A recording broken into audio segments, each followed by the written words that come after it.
We're talking about the fear factor and how it plays into all of our lives, and how by knowing the truth about ourselves and knowing the truth about how life works, knowing where we are in the universe and where we are in time and space, how that can sort us and support us and help us through those moments when fear may absolutely stop us and put us into a debilitating state of non-function. Several years ago, I was with a group down in Peru. We went to explore in the Andes and to explore parts of Machu Picchu and other areas where we were doing a process of initiation into a spiritual and energetic priesthood with a group of people who are descendants of the great Inca and are Inca. They're not just descendants; that's who they are, and that's what they still practice. So it was quite thrilling and quite exciting to be down there doing that. One of our events was we went up to Machu Picchu. And if you've ever seen the picture, you've seen the Huayno Picchu, which is behind Machu Picchu. It's that big, tall mountain. And if you're looking down, most of the pictures show looking down into the little, I would call it the valley, but it's not a valley. It's just a flat place on top of the mountain where the village of Machu Picchu is, and then there's Huayno Picchu up above on the other side. So that morning we got it bright and early. We got up there as soon as they opened, and up and over and got our permit and went up to climb Huayno Picchu. Well, we went up one side, and there were a group of us. We had learned some techniques for climbing and for walking and for dealing with the energies of and fatigues of all of that. And what I didn't tell you, though, is I was terrified of heights. But I had seen pictures, so it was a nice curvy mountain trail, switchbacks going all the way up the mountain. So I knew that I would always be solidly on the ground, and I could look at the mountain and look at the trees and didn't have to look at the side to see what was really over there. And I knew it would all be wonderful and I would be just fine. And so I went. And as we got higher and higher, it got to be more and more a little nerve-wracking. And as we reached an area near the top, one of the practices was a spiritual practice. We crawled through a cave. The trail led right to the mouth of this little cave, and we went through it and came out on the other side. And when we came out on the other side, we were on the pinnacle at the peak of Huayno Picchu. Beautiful view, 360 degrees, great pictures, all of that. And I sat up there for a while, just enjoying the height, meditating, feeling the cool air at that altitude. And then it came time to come back down. Well, unknown to me, we weren't coming back down the same way we went up, because there was yet another trail that came back around and down the other side of the mountain. And as we walked a few feet to where we started down that trail, the first 100 feet or so of the trail were narrow stairway carved out of the cliff with steps that are about 4 or 5 inches deep. And it was maybe a foot and a half wide. And there was nothing to hold on to, no guardrail, just the wall of the mountain and empty space, looking down hundreds of feet into the valley. Beautiful view if you love that sort of thing and you're not terrified of heights. I took one look at it and went, oh my God, I'm going to die, because I'm going to faint halfway down this thing. And when I faint, I'll fall over the side. Well, you obviously know I didn't since I'm here, but I cannot describe to you the blinding fear that took me over. I could hardly move. I was just sort of frozen in place. And one of the other hikers stepped up to me, because the part of what I was looking at was how narrow those steps were. I got size 12s. They don't fit on those steps, which meant I would be having to walk on my heels all the way down this long stairway. But one person came up to me and said, there are two things you can do to get yourself through this. One of them is recognize that there's a magnetic energy, that there is a gravity that's trying to hold you onto this mountain as tightly as you want to be held onto it, and you'd like to hold on to it. And the second thing is there are some simple body mechanics that you can do slightly differently than you probably would normally go down a stairway that would make this easy. The body mechanics were simply, rather than leaning forward at all going down the steps, you lean backwards. You take the steps with your knees, not with your hips or the rest of your body, and you just kind of walk down using strictly the energy and power of your legs to get down it, and lean slightly back. So if you lose your balance, you fall backwards onto the steps and you'll be just fine. Well, I took the first step and I took the second step and I took the third step. And about a third of the way down, I lost my balance. The most terrifying idea that I could have had. And I fell backwards onto the steps. Fortunately, the person behind me had stayed back far enough, because they had a space out, that I didn't fall on anybody or knock anybody off the mountain. And I continued on down. And by the end of that trip, by the end of that stairway, I could look out at the view while I was also watching where my feet were going. And by the end of that trip, down that mountain, my fear, my lifelong terror of heights was gone. The universe isn't built on fear. The universe is built on what's possible, on the energy of life and the life coming forward and unfolding in us. And that fear coming down that mountain and the intensity of it was the doorway that opened me up into the adventures of life that were to come after, the many wonderful times and places I've been and things I've done, and heights and lows and all of it together. See, that's the role that fear plays for us. Fear is not the ultimate reality of anything. Fear is simply the opportunity for life to point us toward that which we are holding back from. It's an emotion. It's a physiological response. Believe me, starting at the top of that mountain, looking down, my body was reacting all by itself. My mind saw terror. My mind predicted death. My body went into shutdown. We're not going down these steps. It's called the fight, flight, freeze. Freeze has been my operation of choice most of my life. So I went into freeze. But it was the fear that allowed me to really face a deep, deep false belief. A false belief that I live in a dangerous universe, a universe that will not help me or take care of me or support me, a universe where life is precarious and where things are dangerous all around us. I had believed that everything in my life, everywhere I was a dangerous thing. The world is a dangerous place. Look out. Well, the world may be, but the universe is not. The world is a cumulative effect and experiences of human beings, but the universe is that amazing energy that is driving and creating everything that is.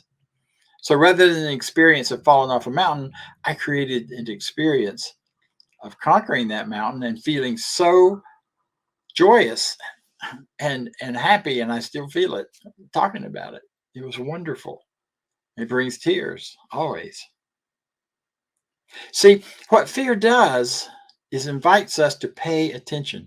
If you're finding yourself fearful about something, know that that is something calling to you, saying you're going to territory you've never been in before. Usually, especially our sort of low running anxiety that we have, that's what it's often about. You're about to step into something you've not done before, something where you've never been before, and our fear comes up. Public speaking is one of those for many people. Terrified. But behind that fear, there's a set of beliefs. But it's also sometimes a fear that tells you this is a dangerous situation. Look out. And gives you pause to decide and figure out and listen to whether or not it really is a dangerous situation. Any of these terrifically fearful things that you find for yourself are simply invitations to grow, invitations to greater freedom, invitations to greater loving, to greater beingness, to greater goodness. See, we need to look deeper. What's underneath it? And I use the example of public speaking simply because, I mean, I'm really clear what my fear was about that mountain. I was afraid of dying, afraid of not being, afraid of splattering all over all over the valley. Sometimes with other things, it's not as obvious what's the belief underneath it. I believed for a long time with public speaking that if I spoke up, everybody would laugh at me. Everybody, or not laugh in a fun way. I like it when you laugh at me now, but I'm talking about laugh in a way that would derive or provide derision and negative idea to all of my thoughts and ideas, or that I would just be dismissed. You know, nobody wants to hear what I have to say. And when I say it all and I sound stupid, then what? Excuse me. This is how I know this is important. Pay attention. See, because if we can look behind our beliefs and our fears, if it's a fear of talking in front of people, it's a fear of meeting new people. What's your belief about that? Social anxiety. People, there's a huge issue with that now, and especially for us now that we're coming out of our caves, out of our bubbles, out of our spaces of protection for the last 2 years. That's a long time to live in the various levels of isolation, and to constantly be barraged with other people are dangerous. Other people are dangerous. They might make you sick. They might make you sick. They might hurt you. One of the important things about fear is that it begets fear. You know that. You get a little bit afraid about something, and it gets bigger and bigger. I used to walk home from the movies. I lived 3 blocks away in a little town where everybody knew everybody. Nobody locked their doors, all of that. But I could watch a scary movie, walk the 3 blocks in the dark to my house with one street light along that path, that whole walk. And there could be scary shadows when I started out. But by the time I got home, it would be monsters and who knows what behind every bush and every tree. Ran fast that last half of the distance usually. So I got home. When I got home, there was a sense of safety. Even though nobody ever locked the door, it was just a screen door. Remember as a kid when you get in bed and pull the cover up over your head as if that was protecting you from whatever was out there? It's a piece of cloth. Sorry, if there are any kids listening, don't let them hear this part. It's a piece of cloth. It has no power whatsoever. The power of protection is in your own consciousness of being protected. We run home. We look for that home, that place that's home within us, and that place that's home out there. That's where the whole thing Doug was talking about with mothers and Mother's Day falls into this. Mothers provide that sense of home. It's where we came from. It's where we started out.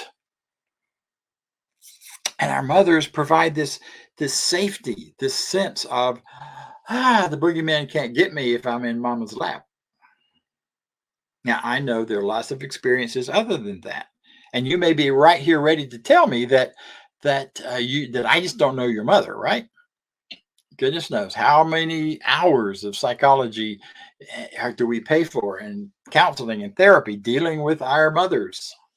What we're really dealing with is not that person, that woman. What we're really dealing with is our beliefs about that person and all of the pain and hurt we may be feeling around our disappointments. There's a divine idea of safety, of nurture, of nourishment, of mothering, of what it means to be surrounded. It's the divine idea that in many ways is most exemplified in life in the womb. And now that we're out here, no longer in the womb,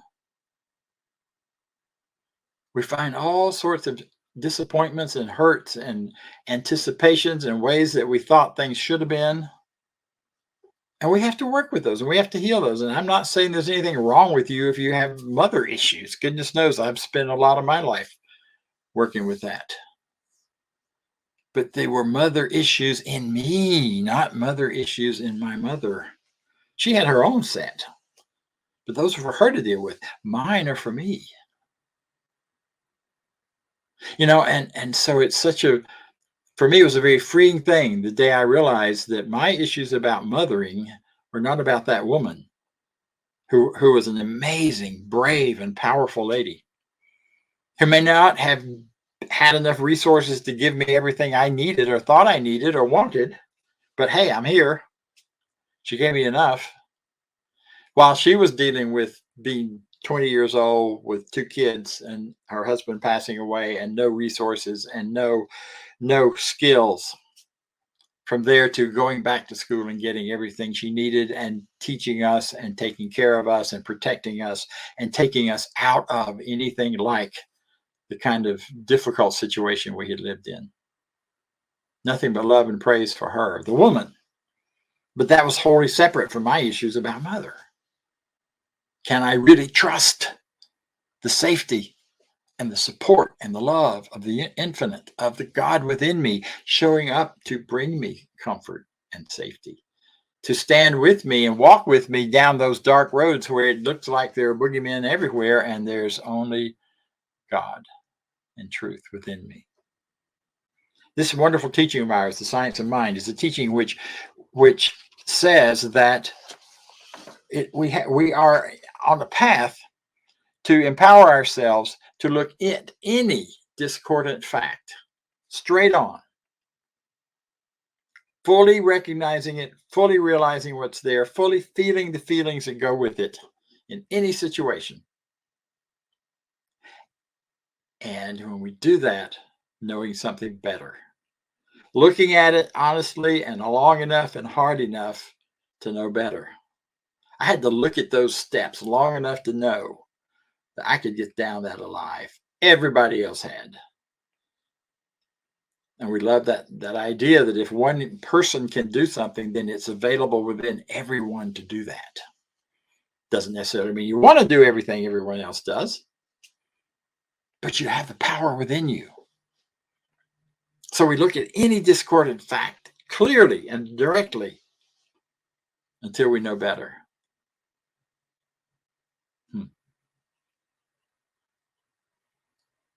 So I ask you, when you're feeling afraid, when you think about your fears, what pops up? What are you afraid of? What is that fear pointing you to? What is that fear saying? Hey, here, pay attention to me. You know, it's built into us. It is part of the natural order of things. It's a natural order of things that you and I are not lone individual beings. We were born into the water, out of the water. And here we are, these physical water bags, walking through life, carrying that water with us. And through the water in our lives and the water in our mother's wombs, we are connected physically with human beings back as far as time goes. And evolutionally, we have the evolution of millions of years within every cell of our being. We are not alone. You are never alone. You have all of that history and all of that alive and well within you. And so when we step through our fear and we look at our fear, it is directing us towards something greater. Dr. Ernest Holmes says this: from time immemorial, it has been almost instinctive for men and women, I would add, when confronted with fear, to turn to what has been considered a power greater than ourselves. You do it. Think about it. Something startles you. You suddenly find yourself in fear. You find yourself in a sense of danger. What do? First thing out of your mouth, oh God. Nobody says, oh, Facebook, or oh, internet, or oh, my goodness, or oh, dad, or oh, mom. Now, sometimes you may say those, but if you're little and you're young, but not as adults, usually we say, oh God, OMG, oh my God. And it's usually instant, spontaneous, without thought. It just pops out of your mouth. That's because it's built into you to look for a power greater than you to solve the issue, because there's something in you that knows that this fearful thing is not the truth of you, not the truth of anyone else, that there's something in you that's more powerful, and you call out to it. Whether you believe in God or not, whether you're religious or not, that doesn't really matter. It's what is that thing within you that you believe has greater power than what you have at any given moment. And we reach for it. We reach for it and we embrace it. You know, we live in a world right now of competing cosmologies. And by that, I mean a world where there's so many different ideas about what this infinite really is and how it works and how it's engaged with us and how we're engaged with it, whether it's an it or him or her or they or whatever labels we want to put on the God that we think of or the power that we think of as ultimate. You know, one of the cosmologies is that there are two powers. There's God and the devil fighting for your soul. Not going to say anymore. That's one. That's one cosmology. There's another cosmology that says there's no power beyond us. We are just animals with some spiritual awareness, and when we die, we just like every animal you may see on the street or get hit by a car, we're done. I'm not sure what those people shout during sex, but you know, the people who believe that. And then there's a belief like this teaching, what this teaching is built on, and which is a radical shift in some ways from the culture it grew out of, this Western culture in America. And that is a belief in one power. And yet, if you look carefully at religious literature, spiritual literature, philosophies, going back as far as we have written philosophies in all the cultures of the world, there is a breath, a hint, a strong thread of oneness, one power, not two, not none, but one infinite ultimate power running through everything. And that one power is infinite. That means that's all it is. There's nothing else except that. That's the whole story. Yeah. One power. What we believe and teach is that one power is evidenced by science, by much of the spiritual writing of the past, and many aspects of it as it's showing up today.